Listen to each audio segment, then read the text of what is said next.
Avec Éric Berlivet, nous étions chez vous, juste à côté, zone 51, jeudi soir. Et puis, on revient vous voir en rayon de soleil, parce qu'il fait toujours beau à Roche, pour ce Printemps des plantes, une nouvelle édition proposée par l'association Amis Proches, cher Éric. Oui, Michel Fonbonne et toute son équipe ont concocté un Printemps des plantes traditionnel. C'est la 4e année maintenant.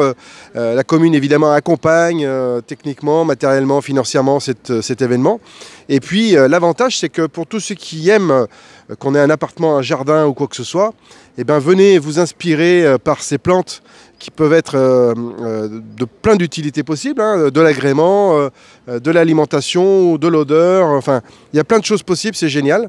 Donc venez vous promener dans le parc du château, avant qu'on fasse des petits travaux dans quelques... Des gros travaux quand même. Ouais, et puis vous allez pouvoir découvrir vraiment des fournisseurs, des éleveurs, enfin des cultivateurs professionnels qui vont vous proposer, vous conseiller. Et puis d'une année à l'autre, c'est toujours les mêmes. Et puis il y en a d'autres qui arrivent en plus. Il y a quand même une trentaine d'exposants. Vous allez trouver tout ce que vous voulez. Donc jusqu'à dimanche soir, ici dans le parc du château du centre-ville, vous pouvez stationner. Alors pas ce matin parce que c'est le marché, c'est un peu plus compliqué. Mais samedi après-midi et dimanche, toute la journée, vous allez trouver des trucs sympas. Voilà, donc l'idée, c'est de permettre à... Il faut venir en famille, on se promène, on rencontre les gens, on fait ses emplettes éventuellement. C'est la bonne période pour les jardiniers. Ah, alors moi, je ne suis pas un spécialiste, mais... Ah si, un petit peu quand même. Mais le jardin, on sait que le printemps, c'est le 21 mars. Nous sommes le 18 ou 19 mars, et donc nous pouvons commencer à nous inspirer, à redonner vie à notre jardin, à nos balcons, à nos terrasses. Et donc ici, il y a toutes les sources d'inspiration qui ne sont pas mercantiles comme dans certaines grandes jardineries industrielles. Là, on est vraiment directement du producteur au consommateur. C'est vraiment les producteurs qui sont ici sur place et qui proposent et qui conseillent les belles plantes. Et puis alors pour vous, c'est important aussi que Roche-la-Molière soit fleurie. Les services municipaux se retroussent les manches. Ah oui, alors on a une équipe d'agents qui vont vous donner des petites boutures pour les enfants, pour expliquer comment ça se passe. Et donc il y a une petite animation dans la cour du château pour apprendre à faire des boutures. Et puis vous repartez avec une petite bouture, donc c'est une petite animation sympa. Et puis c'est important aussi pour la commune parce qu'on a des serres municipales, on a des jardiniers, on entretient tous les espaces verts nous-mêmes. Et voilà, il y a des enjeux tous les ans importants pour rénover, entretenir. C'est un gros travail. Ouais. Eh bien, écoutez, merci pour ce Printemps des plantes. On va aller se promener avec notre fidèle Jean-Marc pour vous faire découvrir cette belle manifestation. À tout de suite. Quel cadre magnifique, Michel. Quel bonheur, un petit rayon de soleil. La brume est en train de se lever, on croise les doigts. Le soleil arrive, je l'ai vu ce matin à 6h et 7h pointer son nez, c'est parfait. Donc là, on est content cette année de pouvoir... faire se tenir la manifestation dans le parc, parce que je pense que pour les plantes, c'est le lieu idéal en fait. Hein. Vous voyez l'herbe, tout ça, puis ils sont bien espacés, bien, donc c'est bien. 4e édition, vous avez réussi l'année dernière en passant entre... ça a été juste oui, on a eu l'autorisation du préfet, mais voilà, c'était assez contraint avec circulation et tout ça.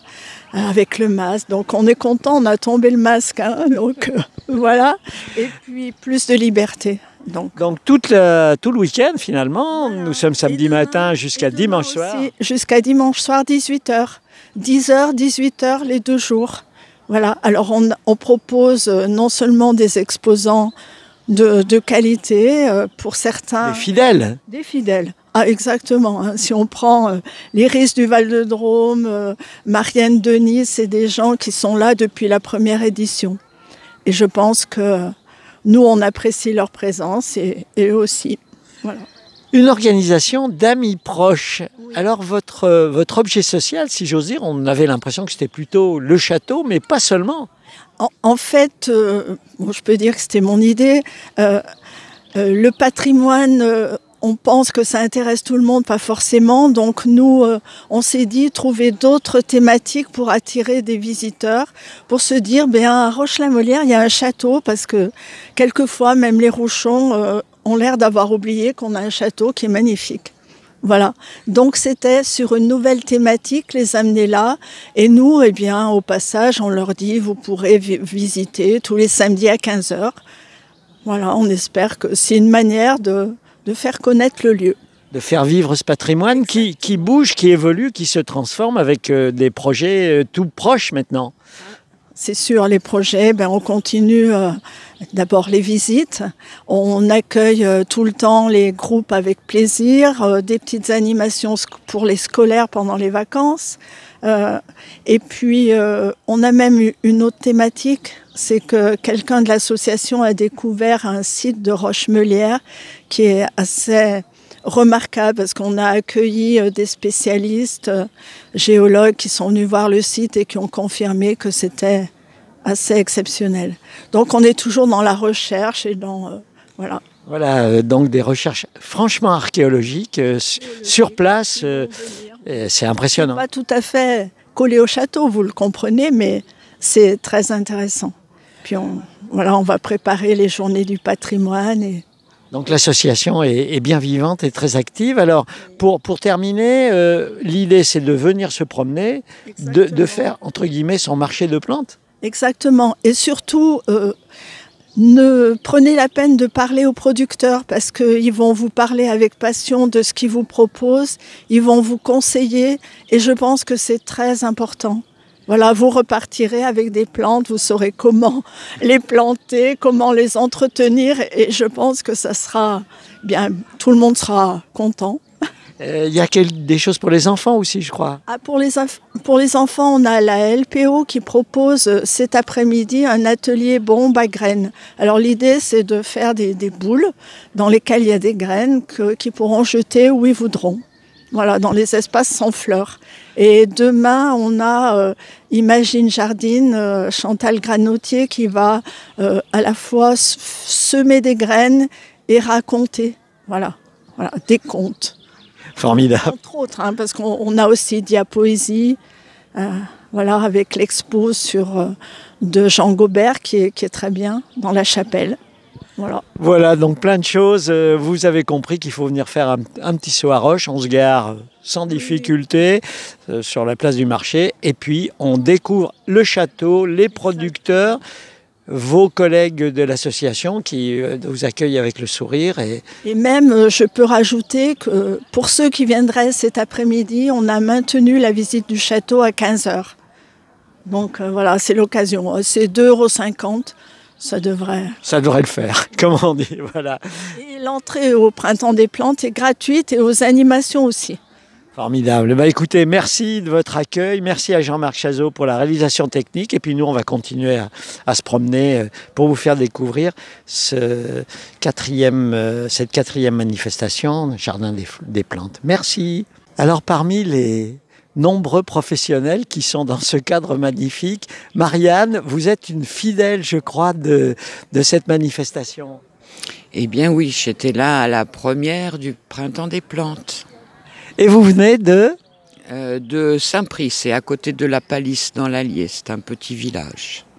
Et alors, votre spécialité, ce sont donc toutes les plantes vivaces. Caractéristiques de ces fameuses plantes vivaces?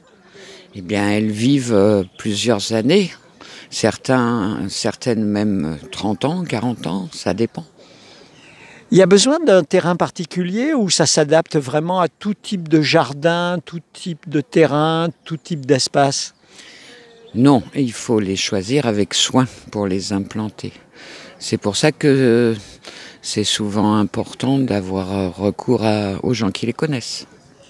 Parce qu'il y a l'achat, mais il y a aussi le service après-vente, si j'ose dire. Et vous, quand on voit votre sourire, c'est ce que vous aimez faire? Oui, j'aime bien conseiller les gens parce qu'ils ont tous des jardins différents et une relation avec leur jardin différente aussi. Et c'est sympa d'échanger de toute façon. Vous dites une relation avec le jardin? Qu'est-ce que ça veut dire? Ça veut dire une relation, c'est avec, je ne sais pas, un animal, un chien, mais avec son jardin aussi? C'est presque comme une relation avec un humain en fait, parce que il y a des gens, ils veulent que finalement ce soit planté et qu'on s'en occupe plus. Puis il y a des gens qui y vont tous les jours dans leur jardin. Donc déjà, ça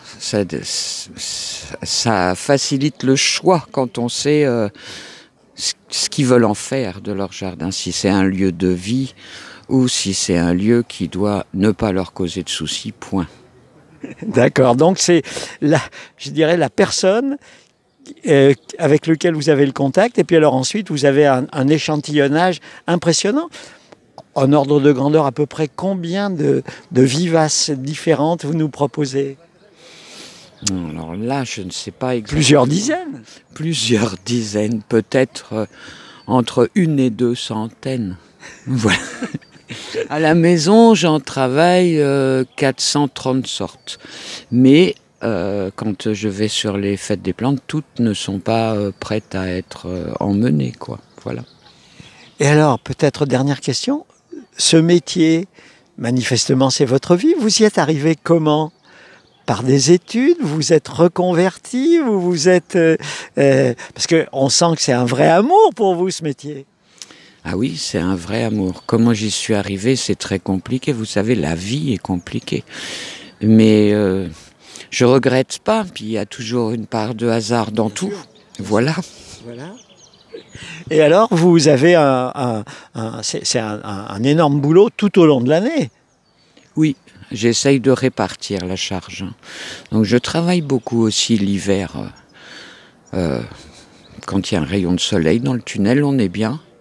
On écoute la radio, ça va. Mais on a aussi besoin de contact et les fêtes des plantes, c'est bien pour ça. Super, bah écoutez, merci de la rencontre qu'on vient de vivre. Et puis alors, vous êtes donc pendant tout ce week-end à Roche-la-Molière. Venez rencontrer Marianne, ses plantes vivaces. Elle va vous faire ça aux petits oignons, si j'ose dire. Merci à vous et merci à Jean-Marc pour la réalisation technique. Merci. Avec Christophe, qui s'occupe des espaces verts à Roche-la-Molière, dans cette manifestation qui accueille sans doute un large public et en particulier un public familial. Alors, votre proposition, Christophe? Nous, on propose par le biais de la collectivité de fournir des plantes qui sont des plantes désherbants aux enfants. Et on leur fait faire un petit atelier rempotage. Voilà, donc il y a des lavandes, des campanules et des santolines. Donc ils repartent avec leurs petits plants, et histoire de les sensibiliser au désherbage des abords de trottoirs. Et voilà. Voilà, donc l'idée c'est que toute la famille est concernée et puis les enfants, c'est quelque chose de concret. On leur explique le désherbage naturel, évidemment vous êtes sans phyto. C'est ça. Donc les enfants partent avec des plantes qui sont des plantes désherbantes. Des plantes désherbantes qui suppriment la concurrence autour d'elles, et on donne des petits sachets de graines aux parents pour qu'ils engazonnent leurs pieds de mur. Voilà. De façon à éviter justement toutes les mauvaises herbes. C'est ça. Donc en fait, on amène une concurrence aux mauvaises herbes qui est par des fleurs, du fleurissement. Voilà, c'est des petits sachets. Voilà, dans lesquels il y a des coquelicots, des choses comme ça. Et qui vont permettre au fond d'éviter toutes les saloperies qui... Plus de produits phytosanitaires donc, et puis moins de désherbage manuel puisqu'on laisse fleurir, et en fin de saison, on se contente de débroussailler. Allez, vous nous faites voir un petit peu le rempotage. Alors, ça marche comment? Donc, les enfants, ils prennent un godet qui se trouve ici. Ils le remplissent avec un terreau. Alors, un terreau que vous avez préparé, bien sûr. C'est un terreau de tourbe tout à fait standard. D'accord. Voilà. Ensuite, je leur fais choisir ce qu'ils préfèrent. Donc, soit une lavande classique, une campanule vivace, ou alors une santoline. Et ils choisissent. Ensuite, je la sors. Ils mettent leur dos, je leur fais planter, voilà. Et ensuite, avec le petit pulvérisateur, je leur fais arroser au sol. Ah oui, parce qu'il faut non seulement la planter, mais en prendre un petit peu soin quand même, si c'est une plante vivace. Il n'y a rien qui pousse tout seul. Ah, c'est vrai? Ça demande toujours un peu d'effort. Voilà. D'accord. Alors, les espaces verts à Roche, c'est aussi un gros boulot. Vous êtes une équipe? Oui, on est 12 agents. 12 agents, donc on a un secteur production. Et puis, donc des serres, tout simplement. Voilà, un agent à plein temps au serre, plus des renforts quand il y a les périodes saisonnières où il y a beaucoup de travail. Voilà, et puis une vaste commune aussi, ça fait du boulot. Oui, bien sûr, on doit entretenir à peu près entre 40 et 50 hectares d'espace vert. Ouh là là, c'est impressionnant. Oui, une partie qui est gérée en extensif, donc où on tombe, on ne ramasse pas, et plus on s'approche du centre-ville, et plus on essaye d'avoir des finitions soignées. Alors, est-ce qu'il y a des modes des plantes qui sont plus à la mode, qu'on a envie de mettre en avant, parce que il y a un choix considérable pour vous. Oui, oui, oui. Donc déjà chaque année il y a des nouveautés. Il y a des nouveautés. Dans les annuels, oui. Oui, oui, des hybridations et compagnie.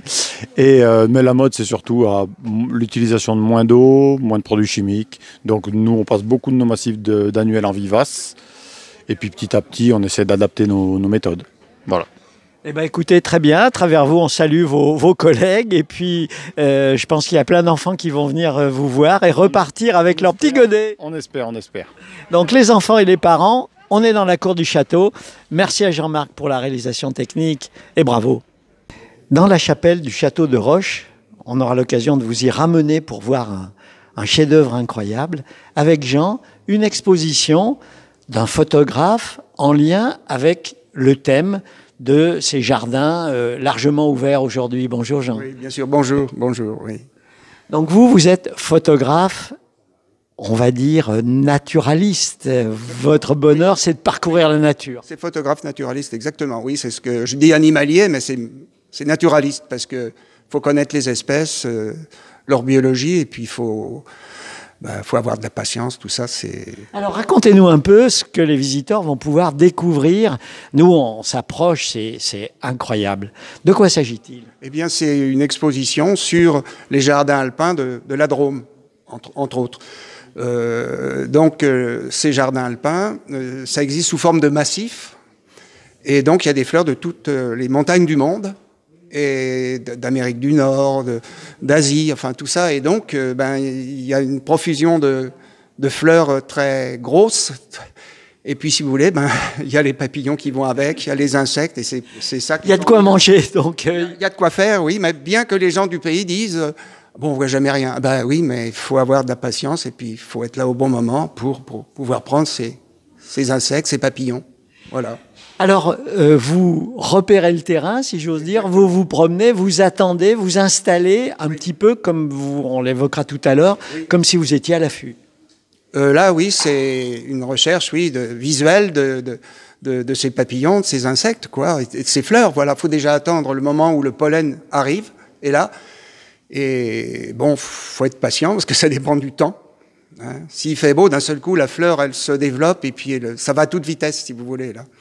Mais quand il fait mauvais, par exemple, il y a de la pluie, après il y a du beau temps, c'est un peu plus long, c'est mieux, mais c'est généralement pas comme ça en montagne.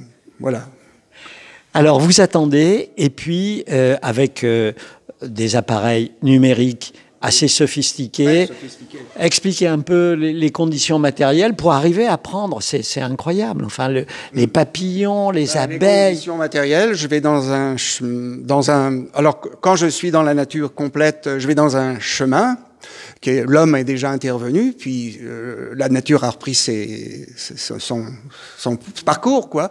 Et là, je vois des fleurs. Je sais déjà les espèces qui vont être là, puisque je suis venu avant. Et je vais pouvoir commencer à photographier les libellules, les papillons, les insectes, tout ça. Voilà. Et puis, à partir de ce moment-là, je marche et puis je trouve ces fleurs. Et je prends ces voilà, photos, vous installez votre matériel. Oui, voilà, prends la photo. Mais alors, j'en fais quelques-unes quand même, parce que c'est difficile, parce que la lumière est peut-être plus ou moins bonne, il y a plus ou moins du vent, et puis donc je règle. Et si jamais l'insecte ou le papillon reste, ce qui est relativement rare, eh bien je fais plusieurs photos, je change le temps de pause, je règle le flash, et puis voilà, normalement on obtient ça, quoi. Voilà. Et puis vous le voyez alors tout de suite, c'est aussi peut-être l'avantage du numérique. Tout de suite, si vous voulez, mais on voit pas quand même, c'est pas assez... vous voyez, je les agrandis plus. Parce que voilà, pour avoir cette... Voilà, bon, moi, je connais Photoshop, je connais les logiciels de traitement des photos, et donc après, je les améliore, quoi, si vous voulez. Mais une photo qui est pas bonne, elle sera jamais améliorée. Voilà, ce qu'il faut dire. Voilà. Alors, vous, depuis 25 ans, vous êtes passionné une vingtaine d'années, oui, et on vous demandait avec mon complice Jean-Marc, un des premiers souvenirs que vous avez eus, toujours dans le Vercors. Un moment incroyable. Oui, alors là, oui, j'ai eu un moment incroyable à un moment parce que donc je me balade dans le Vercors normalement comme ça, quoi. Et puis un jour, donc dans une combe un peu sauvage, j'ai vu un chemin où il y avait de l'eau qui coulait au printemps, quoi. Et là, je me suis dit, tiens, ça n'a pas l'air mal. Et puis j'ai vu des oiseaux s'envoler en même temps de là. Puis je me suis dit, je vais poser un affût. Et j'ai posé un affût. Et au bout de quelques secondes, enfin même quelques minutes, disons, j'ai entendu le chant d'un bouvreuil. Faites-le. Puis, enfin c'est très, très discret, si vous voulez. Mais moi, je savais que c'était le bouvreuil. Et je me suis dit, est-ce qu'il va descendre dans la grande flaque, là? Je ne sais pas. Où va-t-il se poser? Où va-t-il se baigner? Où va-t-il boire? Et donc, il est descendu, évidemment. Puis, c'est là que j'ai fait ma première photo. C'était en argentique, bien sûr. Mais bon, depuis, je l'ai repris en numérique et je me suis bien amélioré, comme le matériel. Voilà. Voilà, c'est quand même bien, quoi. Ah oui, écoutez, merci à la fois la technique, mais aussi la nature, et on est en plein dans le cadre de cette manifestation. Oui, tout à fait, oui, c'est la nature, quoi, oui. Les plantes, c'est la nature. Les plantes sauvages, les plantes cultivées, c'est la même chose, quoi, voilà. Écoutez, merci Jean, merci à Jean-Marc pour la réalisation technique, et donc pendant tout le week-end, vous pouvez venir admirer ces photos incroyables de notre ami Jean. Alors, nous étions dans la chapelle du château de Roche. Maintenant, nous sommes dans la grange, un lieu incroyable, avec une charpente, un pilier central et une charpente qui vient d'être restaurée, qui est franchement sublime.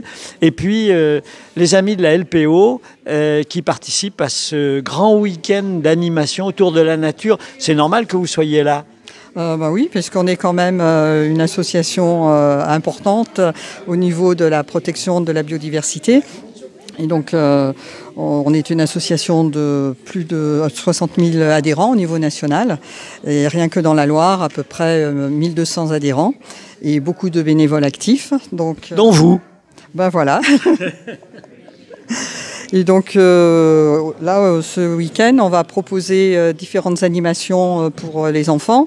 On a un jeu sur les becs d'oiseaux, un autre jeu sur les enfants. Faites-nous voir un petit peu. Alors... Donc là, voilà, il va falloir associer l'oiseau avec son bec. Donc ça, c'est pour les enfants. C'est pour les enfants. Mais même aussi les adultes. Même les adultes aussi. Voilà, même les adultes qui ont envie, qui sont restés de grands enfants.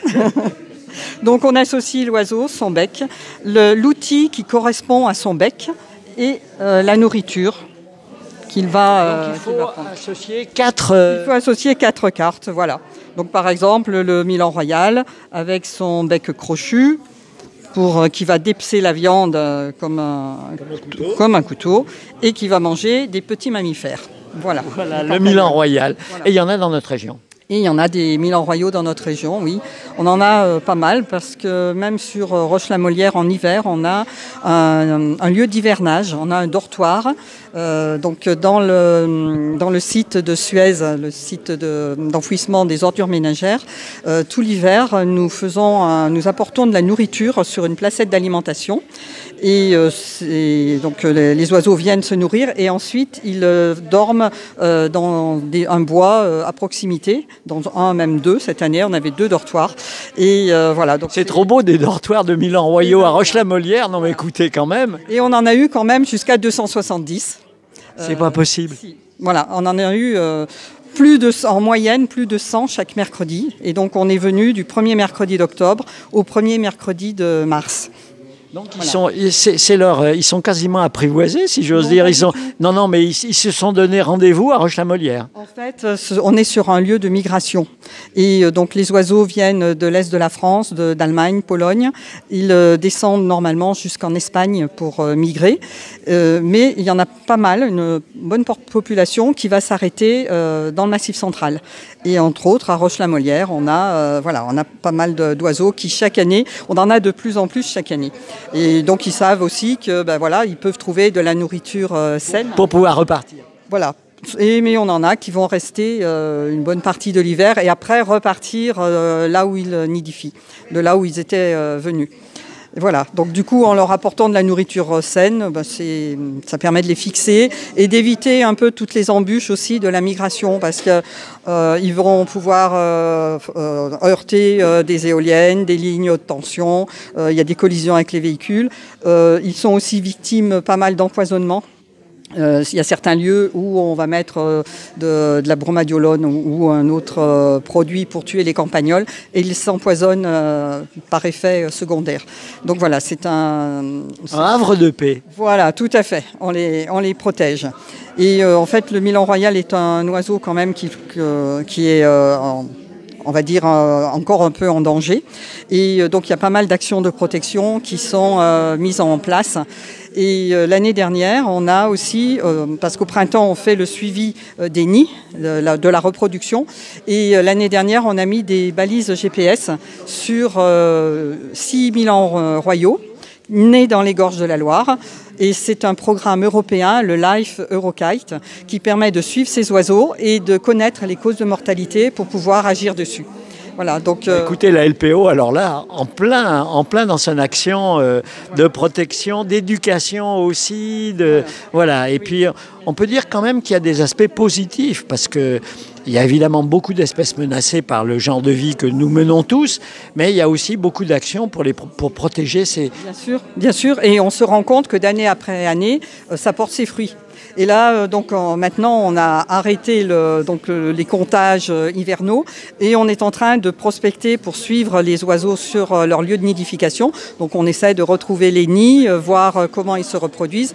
Et c'est vrai que là aussi, d'année en année, l'année dernière, on a battu aussi un record avec plus de 60 poussins qui, après, sont partis... ont été menés à l'envol par les couples. Donc voilà, c'est très intéressant. Ça donne envie de continuer et de s'engager. Voilà, ça donne envie de s'engager et de continuer. Et puis donc autrement, on a aussi toutes des actions au niveau de l'éducation à l'environnement. On a des éducatrices à l'environnement. Alors justement, cet après-midi, il va y avoir un atelier, je crois, que vous allez proposer. Voilà, on a cet atelier, les boules de graines. Alors, les boules de graines, de quoi s'agit-il ? Alors, en fait, je ne sais pas. Parce que c'est une éducatrice à l'environnement qui va venir cet après-midi, qui va mettre en place cet atelier. Ce que je sais, qu'ils vont manipuler de la terre pour pouvoir, donc je pense que voilà, c'est préparer des espèces de réceptacles pour mettre les graines pour le nourrissage. Pour justement le nourrissage. Voilà. Des oiseaux. Voilà. Bah, écoutez, merci de votre passion et c'est impressionnant de penser que je savais qu'il y avait des milans royaux dans les falaises du Pilat, dans les gorges de la Loire, mais chez vous aussi c'est magnifique. Oui, c'est vrai qu'on en a un peu partout dans le département et beaucoup Mont du Forêt, voilà, le gorge de la Loire entre autres, le Pilat et voilà, on a du coup beaucoup de bénévoles qui sont actuellement sur le terrain pour les suivre. Écoutez, merci à Jean-Marc pour la réalisation technique et bravo. On a l'impression d'être un petit peu en fraude là avec François. Au premier étage du château de Roche-la-Molière, une petite visite juste pour nous, pour vous donner envie, parce qu'on reviendra pour faire une visite plus importante. François, ami proche, eh bien, très actif pour faire vivre ce château. Oui, alors tout ce qu'on souhaite ici, c'est que ce château il soit le plus grandement ouvert au public. Nous sommes un certain nombre de bénévoles qui faisons vivre cette association. Et sachez que le château est ouvert tous les samedis après-midi à partir de 15h. Par contre, on peut aussi le visiter à d'autres moments de l'année pour des groupes. Dès qu'il y a un groupe de constitués, on est capable d'ouvrir le château pour les groupes. Nous, c'est le plaisir de partager notre passion du patrimoine, de faire vivre le patrimoine local. Donc, effectivement, on vous attend ici. Alors, il a eu des restaurations successives, mais on est dans la partie, disons, la plus récente, puisque ce château est du 15e quand même au départ, et on voit cette maquette que vous avez fabriquée derrière. Donc nous sommes, en gros, ici, quoi. Exactement. Non, en dessous. En dessous, voilà. Nous sommes là.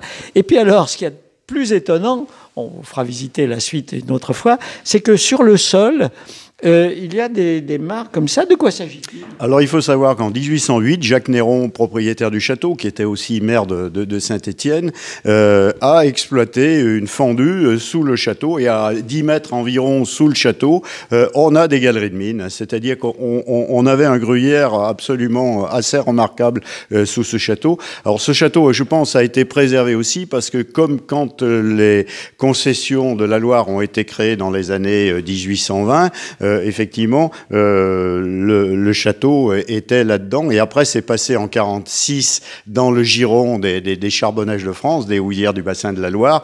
Et les houillères du bassin de la Loire ont entrepris des travaux relativement importants. On l'a trouvé là sur des plans d'époque pour consolider l'ensemble des galeries. Ces galeries, aujourd'hui, n'existent plus puisqu'en 1977, les houillères de la Loire ont décidé de ne plus vouloir faire des travaux d'entretien. Et il y a eu ce qu'on appelle un embouage du château. Alors, quand on dit un embouage, c'est injecter des matières qui vont se solidifier pour consolider les dessous. Et effectivement, depuis ce temps-là, cette mine n'existe plus. Nous, on a le souhait à amis proches que l'entrée qui donne sur le parc du château, qui est au pied de la tour qu'on appelle la tour de la prison, soit réhabilitée dans un avenir proche. Et je pense que c'est dans les projets de réaménagement du parc du château aussi. Alors, on va terminer juste en regardant ces maquettes, ce plan que vous avez fait, où on voit très bien voilà, la veine, là. Hein, donc, en quelque sorte ici, c'était une fendue. On a la veine qui suit, qui va jusque sous la rue Victor Hugo là-bas, mais on est à guère plus de 10 mètres du sol de la cour du château. Et fait assez remarquable, de part et d'autre du puits qui est dans la cour du château, on avait à une dizaine de mètres des galeries de mines. Il faut dire que ce charbon, vous nous le disiez, était d'excellente qualité. Il n'était pas pour la consommation locale, si j'ose dire, il partait. Alors ce charbon partait d'abord par des voituriers jusqu'à Saint-Just-en-Rambert, hein, et pour être chargé sur des Rambert, pour partir après sur le cours de la Loire pour aller à Roanne. Et puis à Roanne, il partait sur Paris, et notamment il alimentait la manufacture de Sèvres, réputée pour tous ses vases et ces choses comme ça, parce que ce charbon de bonne qualité permettait de bonne cuisson des céramiques et des vases à Sèvres.